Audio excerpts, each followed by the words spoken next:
Shalom saudara, apa kabar? Luar biasa, saya terlalu percaya dimanapun saudara berada, selalu perlindungan Tuhan ada menyertai yang berkati. Jangan pernah putus asa, Tuhan tidak pernah meninggalkan kita. Siap diberkati? Tundukkan kepala kita berdoa. Kembali kesempatan hari ini Tuhan, kami boleh menikmati firman-Mu. Persiapkan hamba-Mu Tuhan, taruhkan perkataan-Mu di atas mulut bibir hamba-Mu Bapa. Biar firman-Mu membongkar semua tipu muslihat iblis. Biar firman-Mu Tuhan menuntun setiap langkah kami. Biar firman-Mu Bapa membangkitkan semangat kami untuk kami terus berserah, berharap diberkati luar biasa. Sampaikan isi hati-Mu, di dalam nama Yesus kami siapkan hati kami. Semua yang siap diberkati sama-sama katakan amin. Haleluya. Buka bersama dengan saya firman Tuhan yang terambil dari Matius 25 ayat 14 sampai dengan 15. Kemudian kita akan sambung dengan ayat 24, lompat 24 sampai dengan 29. Matius 25 14 15, kemudian lompat 24 29. Ya, saya tunggu sampai saudara menemukan ayat ini. Matius 25 14 15. Sudah sampai di sana? 14. Sebab hal kerajaan surga sama seperti seorang yang mau berpergian ke luar negeri, yang memanggil hamba-hambanya dan mempercayakan hartanya kepada mereka. Yang seorang diberikan 5 talenta, yang seorang lagi 2, dan yang seorang lagi 1, masing-masing menurut kesanggupannya. Lalu ia berangkat. Kita lompat ke ayat 24 sampai 29. Kini datanglah juga hamba yang menerima 1 talenta itu dan berkata, "Tuan, aku tahu bahwa Tuan adalah manusia yang kejam, yang menuai di tempat di mana Tuhan tidak menabur, dan yang memungut dari tempat di mana Tuhan tidak menanam." 25. Karena itu aku takut dan pergi menyembunyikan talenta Tuhan itu di dalam tanah ini. Terimalah kepunyaan Tuhan. Maka jawab tuannya itu, "Hai kamu hamba yang jahat dan malas. Jadi kamu sudah tahu bahwa aku menuai di tempat di mana aku tidak menabur, dan memungut dari tempat di mana aku tidak menanam. Karena itu sudahlah seharusnya uangku itu kau berikan kepada orang yang menjalankan uang, supaya sekembaliku aku menerimanya serta dengan bunganya." 28. Sebab itu ambillah talenta itu daripadanya dan berikanlah kepada orang yang mempunyai 10 talenta itu. Karena setiap orang yang mempunyai kepadanya akan diberi sehingga ia berkelimpahan, tetapi siapa yang tidak mempunyai apapun, yang ada padanya akan diambil daripadanya. Saudara, saya terlalu percaya ini ayat banyak hamba-hamba Tuhan pun sudah membawakannya, dan saudara pun sudah sering mendengar ayat ini. Ada orang yang dikasih 5 talenta, 2 talenta, dan 1 talenta. Seringkali kita memfokuskan kepada orang yang dapat 1 talenta. Kenapa bukan yang 5 talenta? Kenapa bukan yang 2 talenta? Masalahnya, yang 5 dan 2 tidak bermasalah. Yang 1 itu yang bermasalah. Dan saya berdoa dengan firman Tuhan ini, kita mau belajar dari kesalahan daripada orang yang menerima 1 talenta itu, supaya kita tidak mengikut jalan-jalannya dia. Saudara, inilah yang terjadi. Dan berapa banyak kita yang terjebak di sini. Bukan tangan Tuhan kurang panjang dan pendengaran kurang tajam, tetapi kitalah di sini. Kita perhatikan ayat 15b. Kita perhatikan di dalam ayat 15b. Saudara, ini dasarnya 15b. Firman Tuhan 15b. Yang seorang diberikan 5 talenta, dan yang seorang lagi 2 dan yang seorang lagi 1 talenta, masing-masing menurut kesanggupannya. Masing-masing menurut kesanggupannya.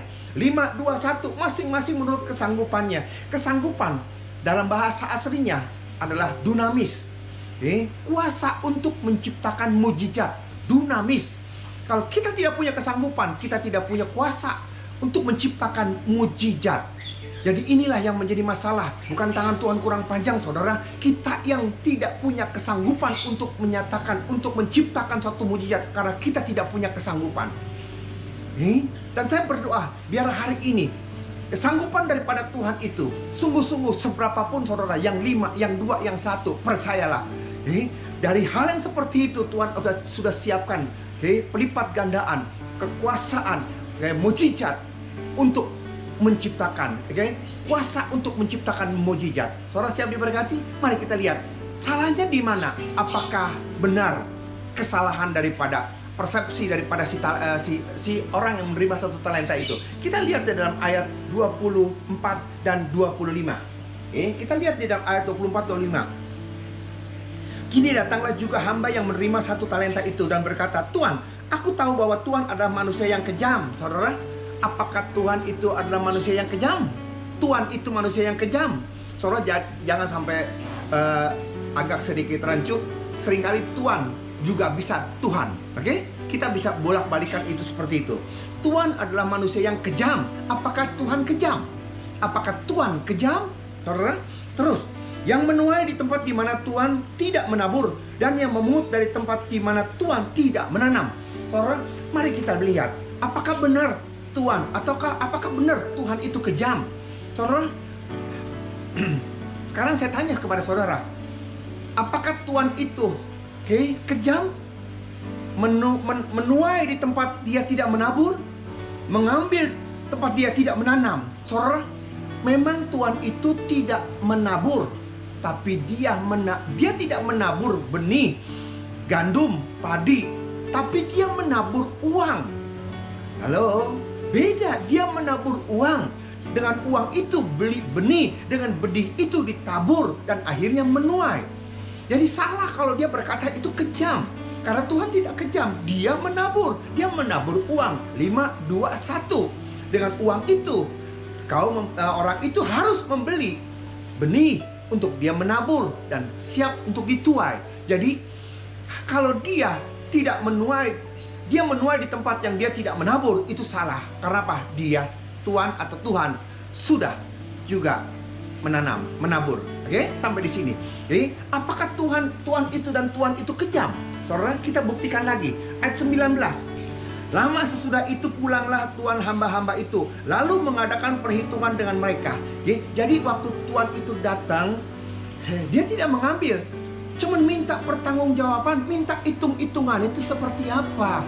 Dia tidak ambil loh. Dia tidak sekejam seperti apa yang dibayangkan oleh orang yang menerima 1 talenta itu. Dia datang hanya untuk minta perhitungannya gimana, kerjamu gimana, prestasi kamu gimana, tanggung jawab kamu gimana. Itu yang dia minta.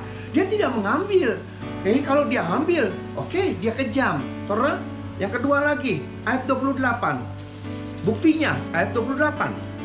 Sebab itu, ambillah talenta itu daripadanya, yang 1 talenta, dan berikan kepada orang yang mempunyai 10 talenta. Kalau memang sudah diambil 10 talenta, harusnya orang itu tidak punya apa-apa.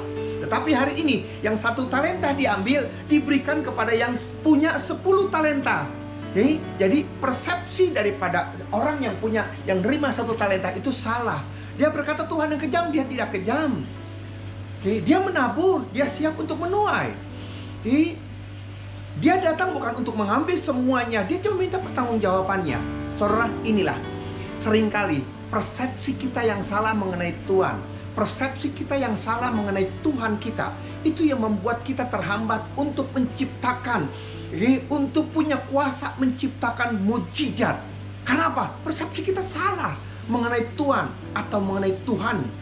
Oleh karena itu, ini yang paling benar, dan ini harus, sebelum kita melangkah lebih jauh lagi, ini yang harus paling utama ada dalam diri kita. Siapa Tuhan kita? Seperti apa Tuhan kita? Itu yang harus ada. Contohnya seperti ini tuh, saudara. Contoh seperti ini, saudara. Saya terlalu percayalah, saudara semua punya handphone. Ingat, waktu pertama kali kita mula-mula dapat membeli handphone. Waktu kita membeli handphone, baterainya semuanya baru. Itu baterai bisa kuat 1,5 sampai 2 hari. Baterai baru, handphone baru, itu bisa kuat sampai dengan 2 hari, 1,5 sampai 2 hari. Tapi sudah berlarut-larut, berlama-lama, itu dipakai oleh kita. Sekarang kenyataannya, baru di charger full, cuman 3 jam udah lowbat lagi, 3 jam lowbat lagi. Saudara, kalau kita lihat baterai keringnya, secara overall di luarnya tuh sama, bersih, bagus, tidak ada cacatnya.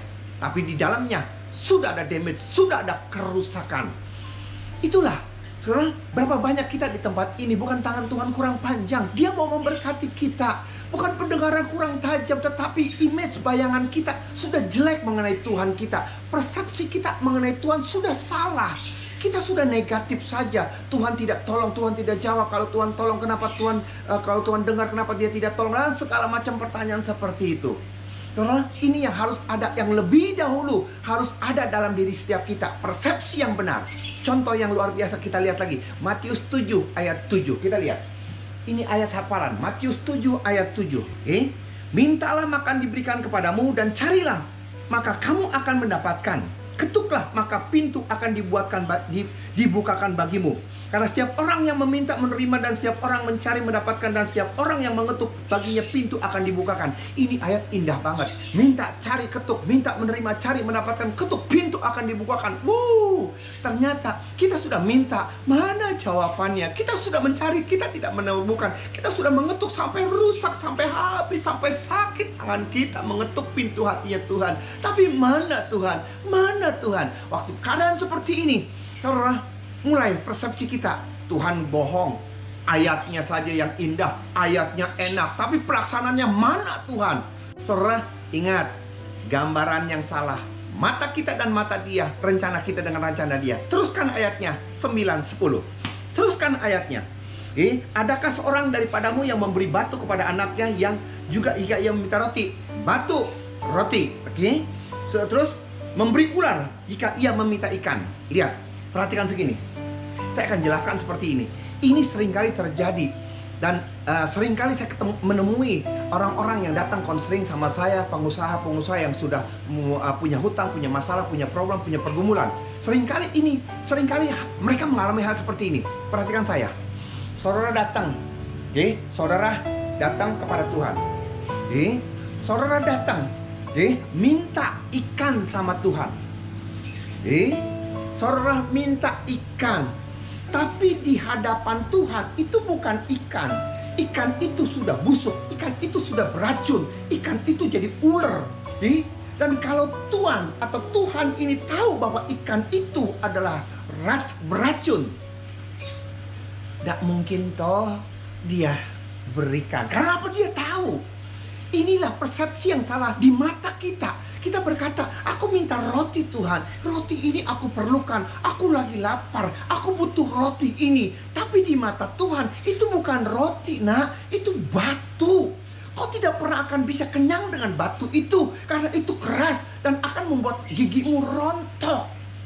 Saudara, tapi di mata kita itu roti. Di mata Tuhan itu batu. Di mata kita itu ikan. Tapi di mata Tuhan itu bukan ikan, ular.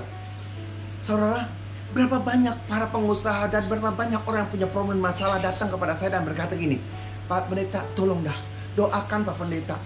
Kalau saya dapat proyek ini, saya akan lunas hutang. Kalau saya dapat proyek ini, ekonomi perusahaan saya semuanya akan dipulihkan. Kalau dapat proyek ini, buat dia ikan. Buat dia itu adalah ikan. Buat dia itu adalah kesempatan. Tetapi di hadapan Tuhan, Tuhan tahu itu proyek tidak cocok buat kamu.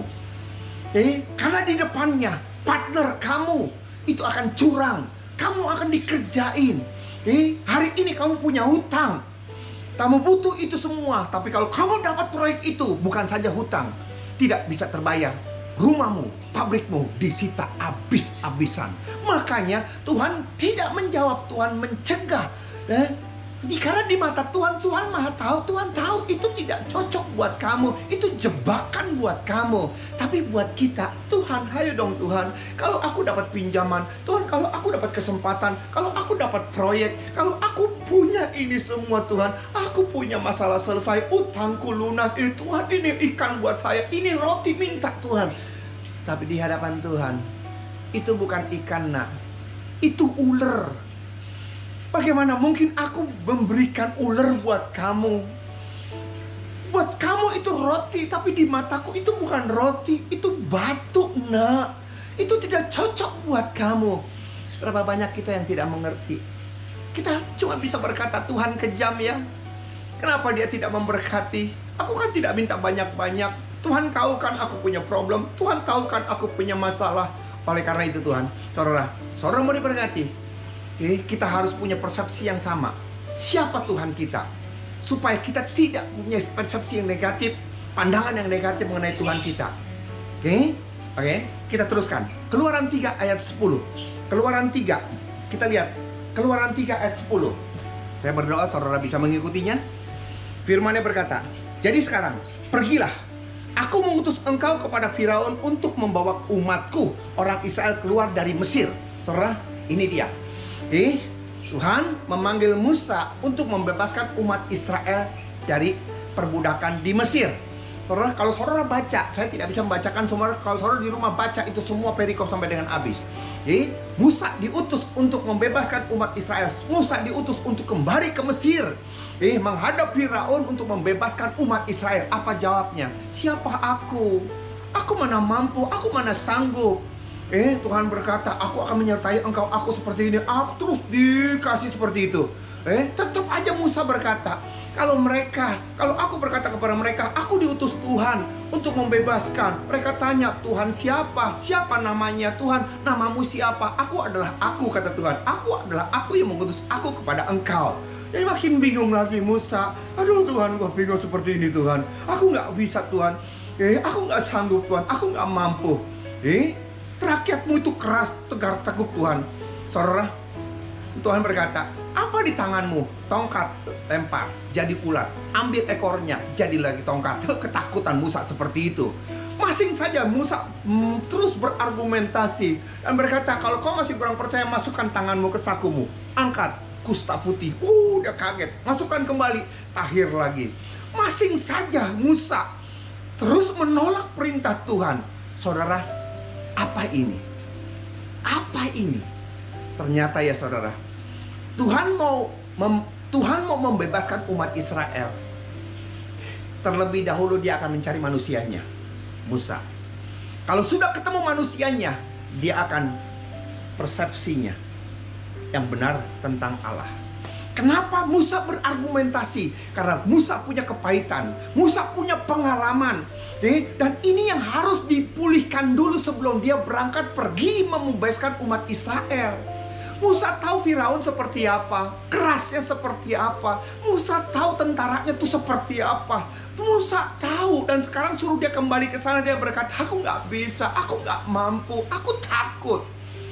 Belum lagi dia berkata, bebaskan umat Israel Tuhan. Umat Israel seperti apa? Waktu aku membebaskan mereka, membunuh orang Mesir, mereka curiga, mereka tidak tahu. Aku takut, aku kabur Tuhan.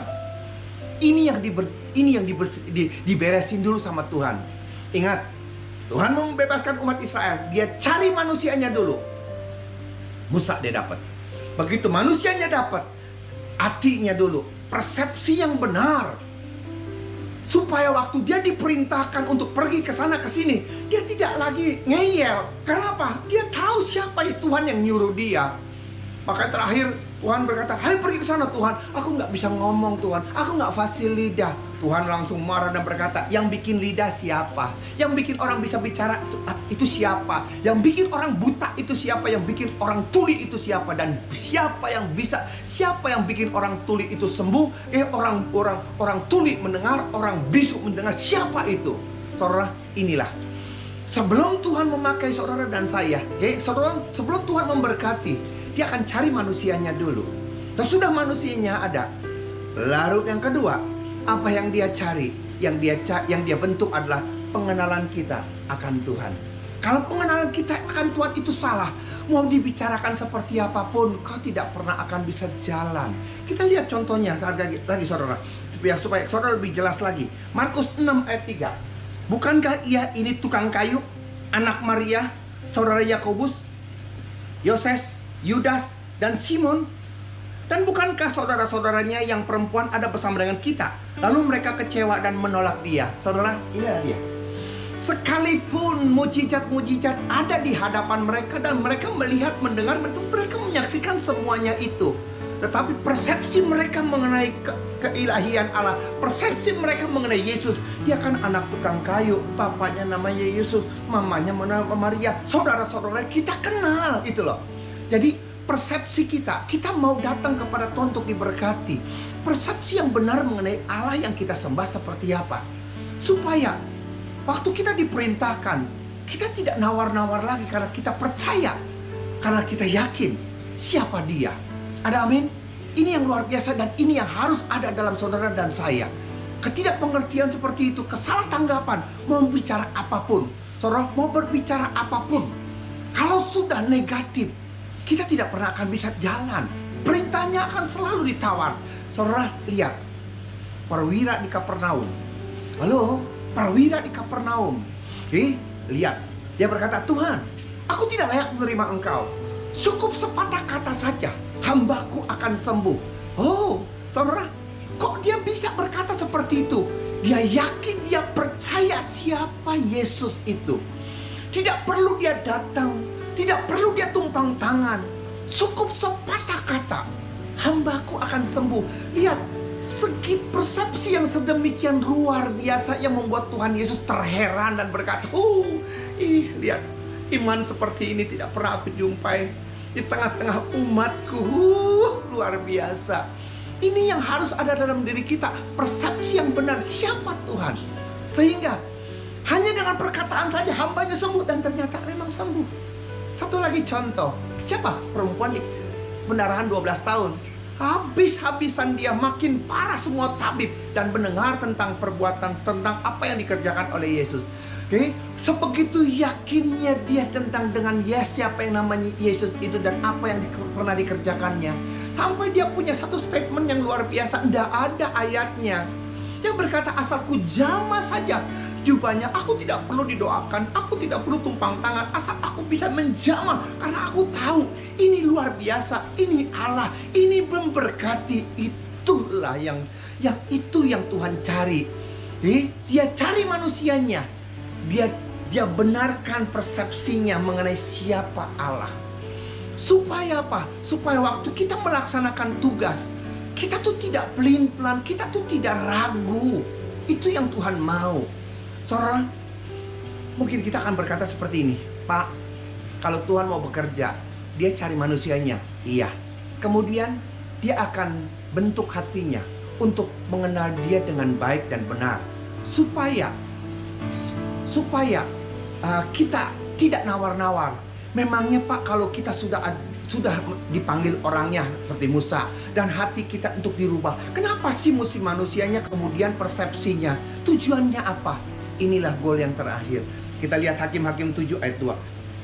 Ayat 2. Berfirmanlah Tuhan kepada Gideon, terlalu banyak rakyat yang bersama-sama dengan engkau itu daripada yang kukehendaki untuk menyerahkan orang Midian ke dalam tangan mereka. Jangan-jangan orang Israel bermegah-megahan, memegahkan diri terhadap aku sambil berkata, tanganku sendiri yang menyelamatkan aku. Saudara, kita baca tadi Gideon. Saudara, kenapa Tuhan mencari manusianya, kemudian hatinya, persepsi yang benar mengenai siapa Tuhan yang dilayani. Kita lihat di sini, kenapa harus seperti itu? Karena perintah Tuhan tidak pernah masuk akal, tidak pernah bisa diterima oleh akal. Kalau saja kita belum mengenal siapa Tuhan yang benar, kita bisa berkata, ini mah bunuh diri. Bagaimana mungkin? Mustahil. Ini perintah-perintah seperti apa ini? Itu yang terjadi. Contohnya Gideon. Untuk membebaskan umatnya, Tuhan pilih. Ada rakyat tentaranya 32.000. Tuhan berkata terlalu banyak 32.000. Katakan kepada mereka yang capek, yang takut, suruh pulang. Yang pulang nggak tanggung-tanggung 20.000. Sisa 12.000. Masing Tuhan berkata terlalu banyak, masing terlalu banyak. Seleksi lagi. Ada yang minum dengan ada yang minum seperti ini, ada yang minum seperti anjing, dan yang minum seperti ini itu 300 orang, dan berkata cukup 300 orang maju untuk berperang, bebaskan umatku. Saudara tahu nggak sih musuhnya berapa banyak? 120.000. Sekarang 120.000. Perang dengan 300 orang. 300 melawan 120.000. Coba saudara kalkulasi, hitung dah. 120.000 dibagi 300 itu 400. Berarti satu orang tentara Gideon harus membunuh 400 orang. Bayangin 400 orang.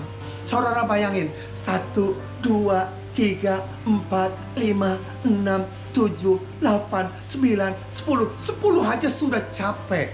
10 aja, apalagi 400 kali. Saudara, 400. Kemudian, apakah musuh-musuh itu waktu ditusuk akan cerahkan diri? Ayo tusuk-tusuk. Tes. Pasti dia tahan. Pasti dia tangkis. Pasti dia tangkis. Bisa 4 kali tangkisan, bisa 5 kali tangkisan. Saudara, kalau 5 kali 400 udah berapa, saudara?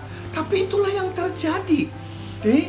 Perintah Tuhan tidak masuk akal. Kalau persepsi kita tidak benar mengenai Tuhan, kita menjadi ragu-ragu dan berkata, ini bukan peperangan, ini namanya bunuh diri. Itu yang terjadi. Belum lagi, saudara, di dalam ayat, saudara kalau lihat lagi tadi kan Hakim-Hakim 7 ayat 8, Hakim-Hakim 7 ayat 2, Hakim-Hakim 7 ayat 16. Saudara lihat, mereka datang ke sana. Peperangannya tidak bawa pedang, tidak bawa tombak, tidak bawa perisai. Yang dibawa cuman apa? Sangkakala. Yang dibawa cuman buyung kosong. Yang dibawa cuman suluh yang taruh di dalam buyung itu.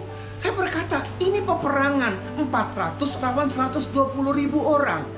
Peperangan tidak pakai pedang, tidak pakai tombak, tidak pakai perisai untuk melindungi diri. Bawa sangkakala. Ini mau perang atau mau dangdutan? Ini mau perang atau mau pesta? Saudara, kalau saja kita dari awal belum punya persepsi yang benar mengenai Tuhan kita akan berkata, ini namanya peperangan bunuh diri. Tapi itulah yang terjadi. Karena itulah yang terjadi. Dan yang luar biasa, ayat 21 dan ayat 22. Lihat ayat 21-22. Sementara itu tinggallah mereka berdiri masing-masing di tempatnya sekeliling perkemahan itu. Tetapi seluruh tentara musuh menjadi kacau balau. Mereka cuma berdiri di perkemahan masing-masing. Musuh udah kacau balau, baru berdiri. Terus, sementara itu 22. Sedang ke-300 orang itu meniup sangkakala. Maka di perkemahan itu Tuhan membuat pedang yang seorang diarahkan kepada yang lain.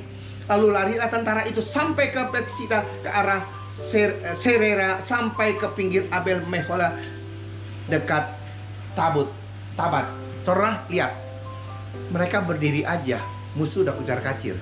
Saat sangkakala dibunyikan, saat buyung suara dipecahkan, suluh semuanya sekarang itu, saat itu semua dilakukan. Yang terjadi adalah musuhnya saling bunuh. Itu nggak pernah kepikiran dalam diri kita. Kita berperang ya kita yang berperang. Tapi hari ini saat kita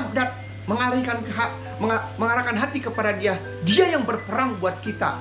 Mereka datang, mereka tidak perlu pedang, mereka tidak perlu tombak, mereka tidak perlu perisai, mereka cuma nonton. Yang mereka perlukan cuma satu, truk kalau di sini sekarang. Untuk apa? Jarah. Mereka saling bunuh, jarahannya banyak. Hampir itu semua, itu yang luar biasa. Bukan saja Tuhan memberkati, tapi Dia memberikan kelimpahan buat setiap kita. Ada amin? Haleluya. Saudara, hari ini siapa kita di tempat ini? Apa yang saudara hadapi? COVID-19?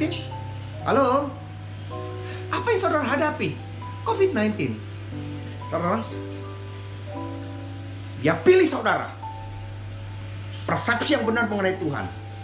Kalau kita kenal siapa Tuhan kita, saya tidak melecehkan. Orang-orang dunia berkata, untuk bisa seperti itu kita perlu virusnya.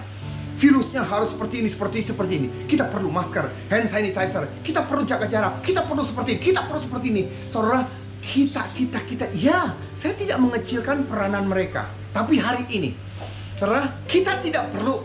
Kita bisa sembuh tanpa dokter. Kita bisa sembuh tanpa antivirus. Kita bisa sembuh dan tidak tertular tanpa harus hand sanitizer, tanpa harus cuci tangan, tanpa harus pakai masker. Yang kita perlukan adalah Tuhan. Bawa sangkakalamu, tiupkan pujian penyembahan di sana. Dan Dia yang berperang buat kita. Bukan kita dengan antivirusnya, tetapi Tuhan yang membunuh virus-virus corona itu, yang membuat kita semua terbebas. Kenapa? Saya tidak melecehkan antivirus, saya tidak melecehkan dokter, atau saya tidak berkata tidak perlu dokter. Saudara, bukan seperti itu. Tetapi siapapun yang berjalan dengan Tuhan dengan persepsi yang benar, dia bisa memberkati saudara dan saya tanpa harus pakai virus. Dia bisa membebaskan saudara dan saya tanpa harus dokter dan operasi minum obat. Dia sanggup, dia mampu karena dia Tuhan. Amin. Oleh karena itu, hari ini, siapapun kita di tempat ini, dia pilih saudara dan saya. Amin. Hari ini yang dia perlukan adalah persepsi yang benar mengenai siapa Tuhan Allahmu, siapa Tuhan Allah kita. Dia sanggup, dia mampu. Ketergantungan dengan obat, ketergantungan dengan antivirus, ketergantungan dengan dokter, ketergantungan dengan masker, ketergantungan dengan itu, saudara, saya tidak melarang.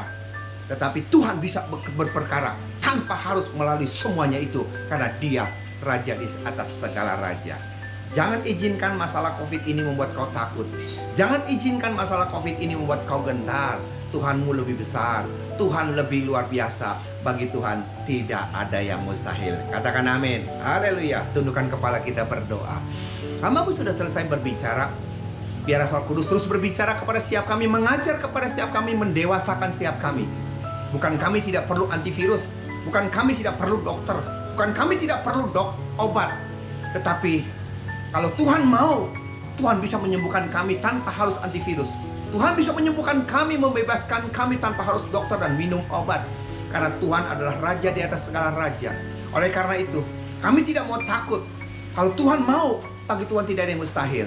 Terima kasih Bapak, mampukan kami Tuhan untuk tetap melihat dan mengarahkan hati kepada Engkau.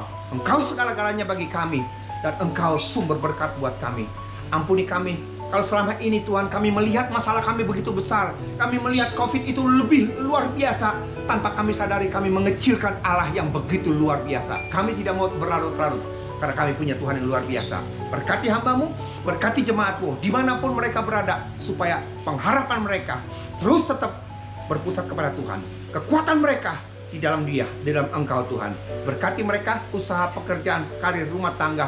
Berkati kesehatan mereka. Kami tolak resesi ekonomi. Kami percaya saat-saat lockdown PSBB seperti ini, kami tetap dipelihara oleh Allah.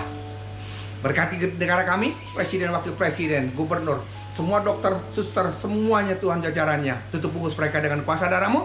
Biar pada seperti ini, kesatuan hati untuk kami terus menyatukan hati untuk tetap melawan semuanya ini. Dan kami percaya COVID-19 tidak ada artinya. COVID-19 cepat segera berlalu. Haleluya.